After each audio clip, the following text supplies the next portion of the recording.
Es el 16 de noviembre de 1957 en Plainfield, Wisconsin, y la ferretería de Bernice Worden cierra unos minutos antes de lo habitual. La campanilla de la puerta no suena más. La caja queda entreabierta y en el mostrador un papel respira con la corriente de aire. Un ticket de anticongelante a nombre de un vecino de las afueras. Un hombre que, esa noche, recorrerá el condado entero. Ed Gein. Hay historias que empiezan con un grito. Esta empieza con un recibo.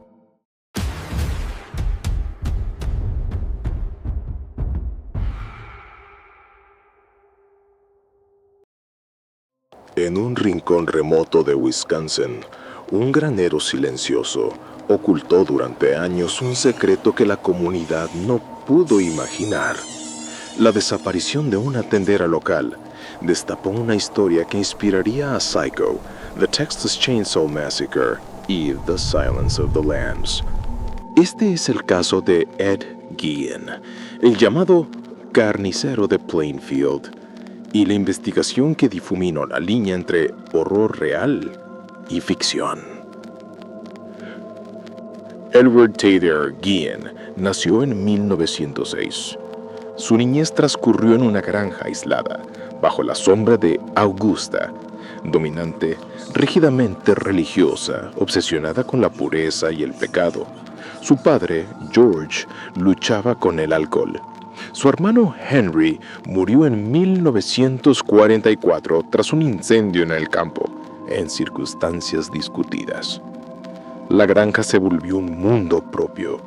Pocas amistades, poco contacto con la comunidad y una educación emocional marcada por el aislamiento.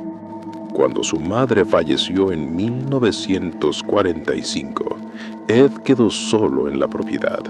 A partir de entonces, el duelo, la soledad y una imaginación cada vez más oscura fueron construyendo un universo privado. A mitad del siglo XX, Plainfield era un pueblo donde todos se conocían. Ed hacía trabajos ocasionales, cuidaba niños, reparaba utensilios, ayudaba a los vecinos. Una figura extraña, sí, pero vista como inofensiva.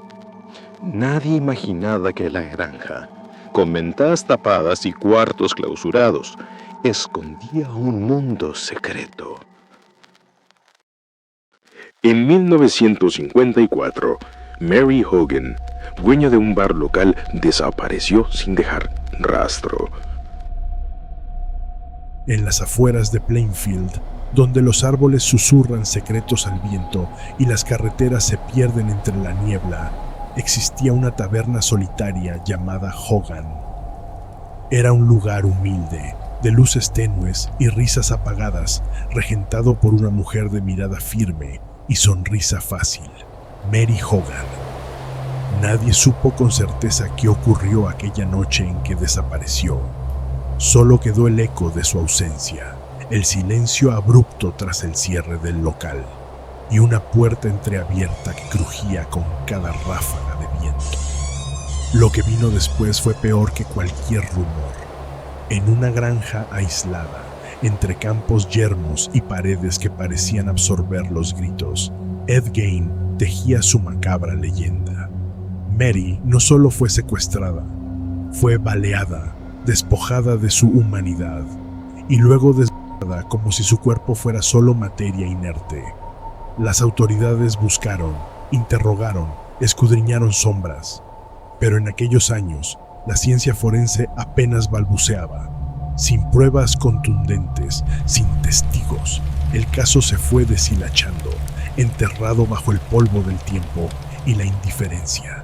Y así, lo que debió ser un crimen atroz se convirtió en una simple ficha de desaparición. Como si Mary Hogan se hubiera evaporado en la noche, dejando tras de sí solo el nombre de una taberna vacía y el frío presentimiento de que algo oscuro aún acechaba entre los surcos de esa tierra maldita. El 16 de noviembre de 1957, la ferretera Bernice Borden, también desapareció. En la factura del último cliente había un nombre: Ed Gein. La niebla matutina se aferraba a las calles de Plainfield como un velo fúnebre. Era el primer día de la temporada de caza y el aire olía a escarcha y pólvora. En la ferretería Warden, la campanilla de la puerta aún tintineaba con el eco de una promesa: volveré por el anticongelante. Pero Ed Gein nunca regresó, al menos no como cliente. Bernice Warden desapareció sin dejar rastro, salvo una caja registradora abierta y un galón vacío sobre el mostrador. Su hijo, Frank, deputy del sheriff, sintió un frío que no venía del invierno. Algo en el silencio de la granja de Gein lo llamaba, como un susurro entre las tablas podridas y los árboles retorcidos. Cuando forzaron la puerta del cobertizo, el tiempo se detuvo.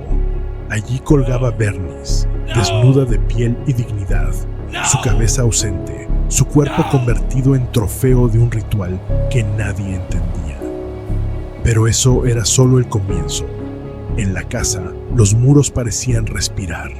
Lámparas con pantallas de rostro humano, sillas tapizadas con piel curtida, cráneos alineados como tazones en la alacena, y en la nevera, órganos envueltos en papel de carnicero, etiquetados con nombres que ya nadie pronunciaría. Gein no huía. Estaba sentado en su cocina, tranquilo, como si esperara a la policía para servirles té. Ella se parecía a mi madre, murmuró, con los ojos perdidos en un retrato descolorido. Nunca supimos cuántas más había llevado allí. Solo que, después de Bernice, Plainfield ya no fue un pueblo, sino un espejo de la locura que crece en la soledad, alimentada por el culto a los muertos y el eco de una voz materna que nunca cayó. Gein admitió 2 asesinatos, Bernice Warden y Mary Hogan. Sobre el resto declaró haber profanado cementerios cercanos, visitando tumbas recién cavadas en noches de duelo y obsesión. Para la comunidad, el impacto fue insondable. Un vecino callado y servicial resultó ser el centro de una historia que parecía imposible de abarcar. No tenía la mirada de un depredador, no acechaba en la sombra con sed de sangre. Ed Gein temblaba al hablar, al caminar, al mirarse en el espejo que su madre le prohibió tener. Los psiquiatras buscaron patrones, pero solo hallaron vacío. Un hombre atrapado entre la tumba de su madre y el silencio del mundo.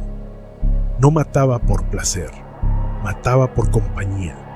2 mujeres, 2 nombres en un informe, pero la leyenda lo convirtió en legión, en Norman Bates, en Leatherface, en el rostro del mal absoluto. Nadie quiso ver la verdad más aterradora, que el verdadero horror no era su crueldad, sino su humanidad rota. Porque si un hombre puede desmoronarse hasta convertirse en esto, ¿qué nos sostiene a los demás?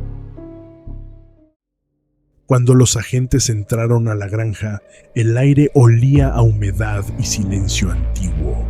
Avanzaron con linternas breves y lo que encontraron detuvo cualquier conversación. Evidencia de restos humanos y objetos artesanalmente confeccionados a partir de ellos. Las habitaciones guardaban señales de manipulación y colección. Muebles intervenidos, recipientes alterados, adornos y utensilios que nunca debieron existir. Nada se mostrará aquí de forma explícita. Basta decir que el hallazgo fue tan inusual como profundamente perturbador. Peritos y forenses trabajaron con protocolo, fotografiaron, etiquetaron y resguardaron cada indicio. Levantaron un inventario bajo cadena de custodia y cerraron accesos para evitar filtraciones. Afuera, el pueblo quedó en suspenso. Adentro, la investigación tomó un tono meticuloso. Planos de la casa, croquis, fechas, firmas, dictámenes médicos y legales. todo encaminado a responder dos preguntas inevitables. ¿Qué sucedió? ¿Y cómo pudo pasar tanto tiempo sin que se advirtiera? Con el correr de las horas, el caso dejó de ser rumor para convertirse en expediente. Y el expediente en una lección incómoda sobre aislamiento, salud mental y fallas institucionales. Detrás de cada pieza analizada hubo una vida interrumpida, una familia y una comunidad que, desde entonces, aprendió a mirar con más cuidado lo que parece cotidiano. Ed Gein fue declarado inicialmente incompetente para ser juzgado y confinado en instituciones psiquiátricas. Años después, tras nuevas evaluaciones, fue juzgado por el asesinato de Bernice Worden y declarado culpable, pero legalmente insano. Pasó el resto de su vida en hospitales estatales y murió en 1984 por complicaciones respiratorias, lejos del mundo que lo convirtió en leyenda. Nunca hubo un tribunal lleno de miradas acusadoras. Nunca una silla eléctrica esperándolo al final del pasillo. La justicia, al mirarlo, dudó. ¿Cómo juzgar a un hombre que ya vivía en su propia cárcel mental? Lo llamaron incompetente, luego culpable pero insano, palabras que sonaban a condena y a clemencia. Mientras el mundo escribía películas sobre su nombre, él envejecía en una habitación blanca, con paredes que no sangraban, con camisas que no estaban hechas de piel, con silencio que no olía a tierra removida. En 1984, su cuerpo se apagó como una vela olvidada, sin gritos, sin público, solo el susurro de una máquina que contaba sus últimos alientos. Y así terminó el hombre que inspiró monstruos, no con un rugido, sino con un jadeo ahogado en la soledad más absoluta. El legado de Ed Gein trasciende su crimen. La cultura lo convirtió en un ícono del horror. Pero detrás del mito hay víctimas reales, familias destrozadas y una comunidad marcada. Su caso transformó la investigación forense, la psiquiatría forense y la manera en que los medios cubren la violencia. Recordemos, cada pieza de evidencia es el eco de una vida interrumpida. Hoy, su nombre suena en películas, en susurros de Halloween, en documentales que lo pintan como bestia. Pero nadie dice el de Bernice al cerrar la ferretería al anochecer. Nadie pronuncia el de Mary cuando el viento golpea la puerta de la vieja taberna. El mito creció con garras de ficción, mientras las lágrimas reales se secaban en silencio. Las madres de Plainfield tardaron años en dejar de mirar por la ventana al anochecer. Los hijos de las víctimas aprendieron a vivir con un hueco que nunca se nombra. Y mientras Hollywood tejía máscaras con su historia, los forenses estudiaban sus crímenes para evitar otros. Los psiquiatras redefinían la locura. Los periodistas aprendían, tarde, que no toda tragedia es entretenimiento. Porque detrás de cada objeto hallado en esa granja había una voz que ya no podía hablar, una vida que merecía más que convertirse en leyenda. El verdadero horror no fue lo que hizo Ed Gein, fue lo que hicimos con su historia y lo que olvidamos de las suyas. Plainfield volvió al silencio. La granja quedó como un eco fijo, recordándonos que soledad, fanatismo y obsesión pueden crecer sin testigos. Plainfield respira de nuevo. Los niños juegan donde antes se temía mirar. Las luces de las casas se encienden al anochecer, sin miedo. Pero si te detienes en el cruce del viejo camino, justo donde el viento dobla entre los pinos, aún puedes oírlo. El crujido de una puerta que nunca debió abrirse. Porque el mal no siempre llega con rugido. A veces nace en el silencio de una habitación solitaria, alimentado por una oración distorsionada, por una ausencia que se convierte en Dios. Esta no fue una historia de monstruos, fue un espejo, y mientras el mundo sigue creando leyendas, nosotros elegimos recordar las vidas. Esto fue Ecos del Crimen, Ed Gein. Si buscas la verdad sin disfraces, suscríbete, porque la próxima puerta cerrada ya está temblando.